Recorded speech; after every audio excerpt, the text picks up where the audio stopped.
नमस्कार विद्यार्थ्यांनो, मी प्राध्यापक डॉक्टर वर्षा भोसले. विद्यार्थ्यांनो, आजच्या व्हिडिओमध्ये आपण सनातनवादी सिद्धांतावरील केन्सने केलेल्या ज्या काही टीका आहेत याच्याविषयी आपण सविस्तर चर्चा करणार आहोत. तर सनातनवादी सिद्धांतावरील केन्स यांची जी टीका आहे त्या टीका कोणकोणत्या आहेत? म्हणजे केन्सनी रोजगाराच्या सनातनवादी सिद्धांतावर मोठ्या प्रमाणात टीका केल्या आणि त्याचे आपण थोडक्यात म्हणजे मुद्देवाईज चर्चा करणार आहोत. तर विद्यार्थ्यांनो,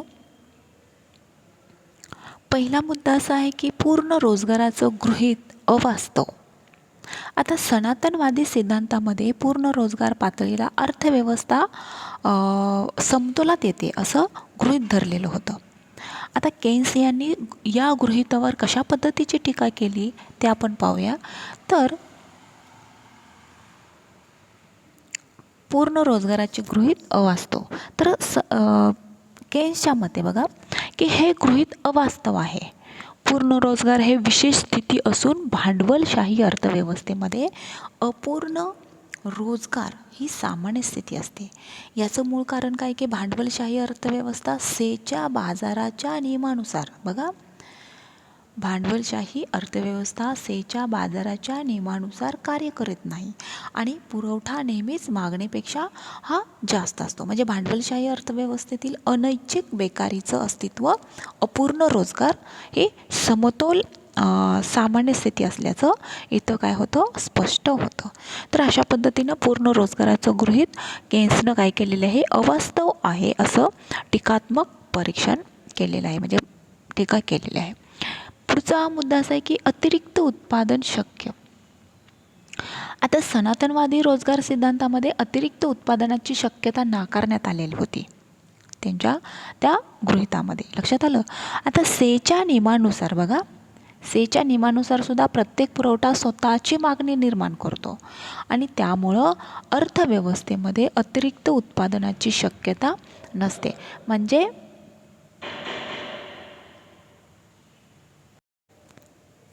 तर विद्यार्थ्यांनो, याचं कारण काय की उत्पादन घटकांकडून त्यांना मिळालेलं सर्व उत्पन्न वस्तू विकत घेण्यासाठी खर्च केले जात नाही.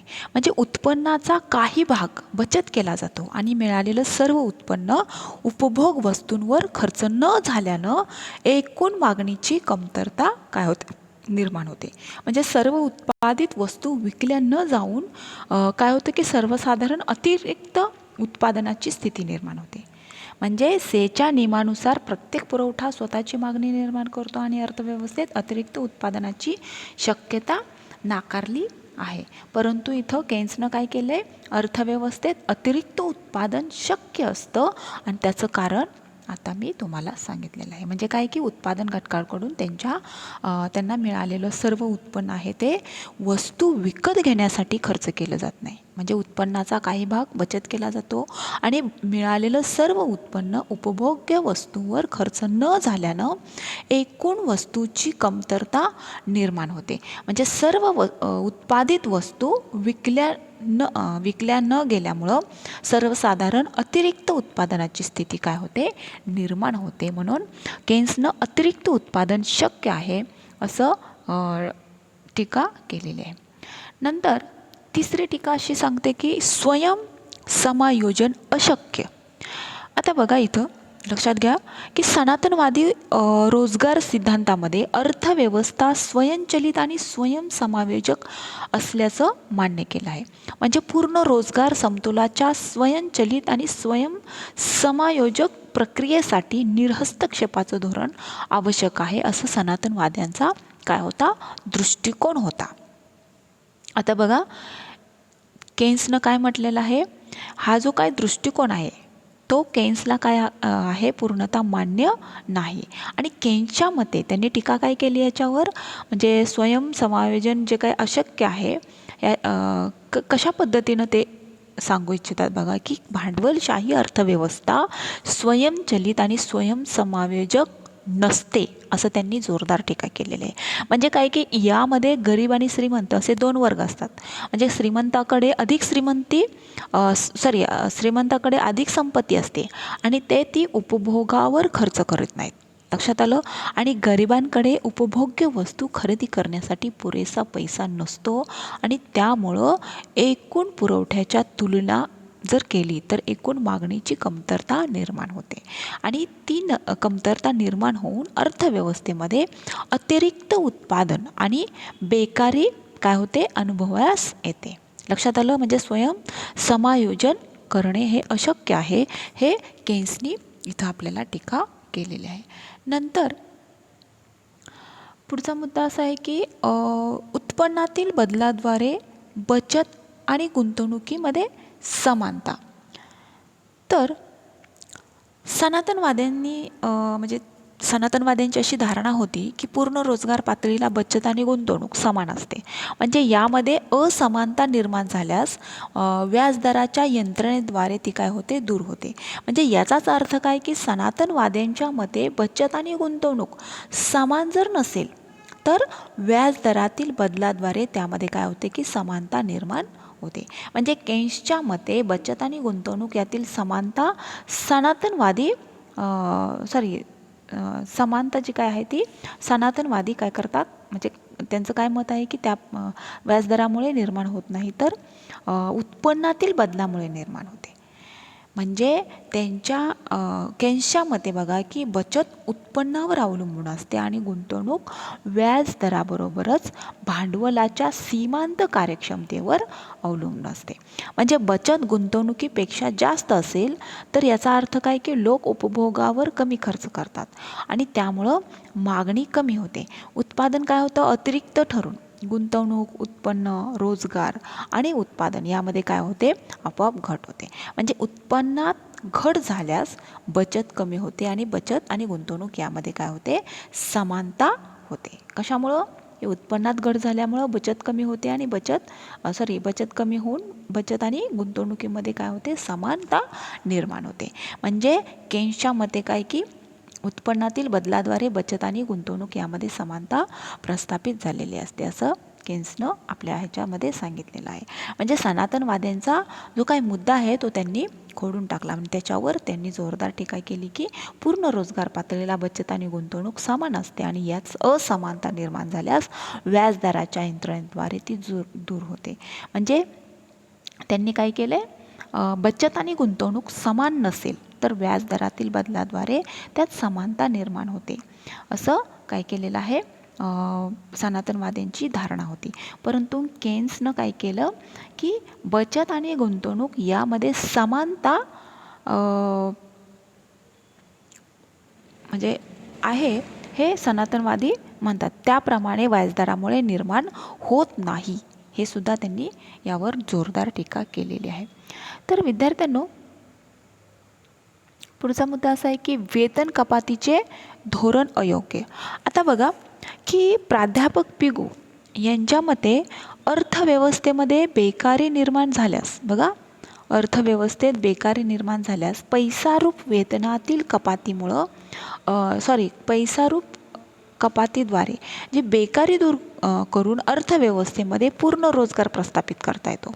म्हणजे केन्सनं प्राध्यापक पिगू यांच्या वेतन कपातीच्या धोरणावर काय केलेले आहे जोरदार टीका केलेली आहे आणि त्यांच्या मते की अर्थव्यवस्थेमध्ये बेकारी कमी करण्याच्या बाबतीत वेतन कपातीचं धोरण योग्य नाही असं म्हटलेलं आहे. म्हणजे वेतन कपातीमुळं बेकारी कमी होण्याऐवजी वाढण्याचीच शक्यता असते आणि वेतनामध्ये कपात करून एखाद्या उद्योगातील रोजगारामध्ये रोजगारात वाढ करता येऊ शकते. मात्र संपूर्ण अर्थव्यवस्थेमध्ये वेतन कपातीद्वारे रोजगारामध्ये वाढ करता येत नाही. म्हणजे अर्थव्यवस्थेमध्ये मोठ्या प्रमाणात वेतनामध्ये कपात केल्यास लोकांच्या उत्पन्नामध्ये घट होऊन वस्तूची मागणी कमी होईल आणि त्यामुळं काय होतं की उत्पादन आणि रोजगार यात घट होईल. आता केन्सच्या मते की आधुनिक काळात कामगार संघटित झालेले असून त्यांच्या वेतन कपातीला विरोध असल्यामुळं व्यावहारिक दृष्टीने सुद्धा वेतन कपातीच्या धोरणाचा अवलंब करणे काय असते अडचणीचे असते असं केन्सनं इथं म्हटलेलं आहे. लक्षात आलं. म्हणजे वेतन कपातीचं धोरण हे अयोग्य कशा पद्धतीनं आहे असं केन्सनं इथं स्पष्टीकरण दिलेलं आहे. पुढचा मुद्दा असा आहे की सरकारचा हस्तक्षेप आवश्यक. आता विद्यार्थ्यांनो इथं सरकारनं अर्थव्यवस्थेतील कार्यात हस्तक्षेप करू नये असं सनातनवाद्यांचं काय आहे मत होतं. म्हणजे सरकारनं अर्थव्यवस्थेतील कोणत्याही कार्यामध्ये हस्तक्षेप करू नये असं सनातनवाद्यांनी म्हटलेलं होतं त्यांच्या सिद्धांतामध्ये. तर हा सिद्धांत प्रत्ययास आला तरीसुद्धा केन्सनं काय केलं, त्यांच्यावर जोरदार टीका केली. म्हणजे पूर्ण रोजगार समतोलाच्या स्वयंचलित आणि स्वयंसमायोजित समायोजक प्रक्रियेसाठी निरहस्तक्षेपाचं धोरण आवश्यक आहे असं सनातनवाद्यांच्या दृष्टिकोनाशी केन्सचं सहमत नसल्यामुळं त्यांनी काय केलेलं आहे, त्यांच्या म्हणजे त्यांनी त्यांचा दृष्टिकोन कसा मांडला की भांडवलशाही अर्थव्यवस्थेमध्ये स्वयंचलित आणि स्वयंसमावेशक जे स्वयंचलित आणि समायोजक नसतं. म्हणजे स्वयंसमावेशक प्रक्रियेसाठी निरहस्तक्षेपाचं धोरण आवश्यक आहे हे सनातनवाद्यांच्या दृष्टिकोनाचं काय केलं, केन्सनं सहमती दर्शवली नाही.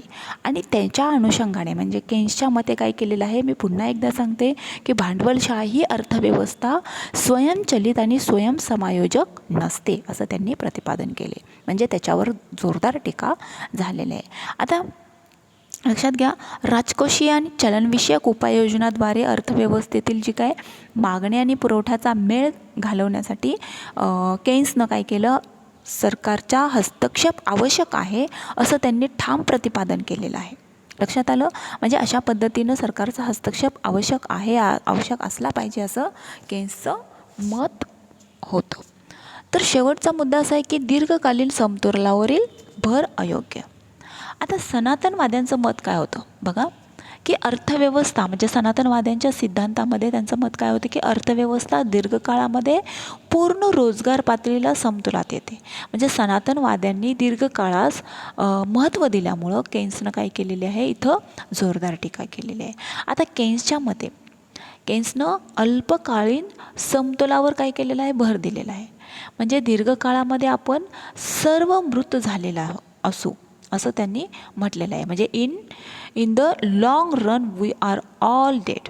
आणि त्यामुळं काय की दीर्घकाळामध्ये सर्व काही चांगले असेल असं म्हणणं उपयोगाचं नाही असं केन्सनं विश्लेषण केलेलं आहे. म्हणजे त्यांनी काय स्पष्टीकरण दिलेलं आहे की केन्स अल्पकाळाशी संबंधित त्यांचं विश्लेषण केलेलं आहे. म्हणजे त्यांना अभिरुची, सवयी, उत्पादनाचे तंत्र, श्रमाचा पुरवठा इत्यादी जे काही गोष्टी आहेत त्या स्थिर मानलेल्या आहेत. आणि उपभोग मागणी स्थिर असल्याचं गृहीत धरून त्यांनी काय केलं, बेकारी दूर करण्यासाठी गुंतवणूक वाढवण्यावर भर दिलेला आहे. म्हणजे अशा पद्धतीनं रोजगाराच्या सनातनवादी सिद्धांत हा कशा पद्धतीनं अवास्तव आहे किंवा सध्याच्या स्थितीत तो कशा पद्धतीनं लागू पडणार नाही हे केन्सनं इथं महत्त्वाच्या मुद्द्यांना अनुसरून जोरदार टीका केलेली आहे. तर अशा पद्धतीनं विद्यार्थ्यांनो ह्या ज्या काही टीका आहेत त्या टीका आपण इथं सविस्तर पाहिलेल्या आहेत.